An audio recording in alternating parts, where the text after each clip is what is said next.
අඬන හීරිය. මේ දලු කඩන කට්ටිය උදුරු ගාලා නැහැ නේ මේක. සිංහල බෙහෙතර මොනවා හරි එකට ගන්නවා.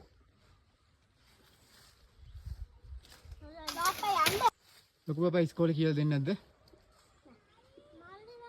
දාරක ශාකයක් සමනල්ලු හැදෙන්නේ. දාරක ශාකයක් මේක. ඒ වලක සිලබස් එකේ නැද්ද ඉස්කෝලේ? උගන්වන්නේ සමනල්ලු ගැන එහෙම. ඔය එන්ටකෝ යටටි කරන්.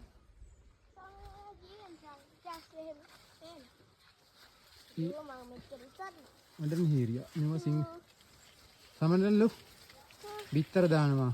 මේ වගේ රොන් ගන්නවා. සිංහල බෙහෙත් වලට ගන්නවා මේක. මේක තමයි අඬන හීරියා කියන්නේ. මෙයාගේ මූල ගැටි වල නයිට්‍රජන් හැදෙනවා. ඒ කියන්නේ යූරියා.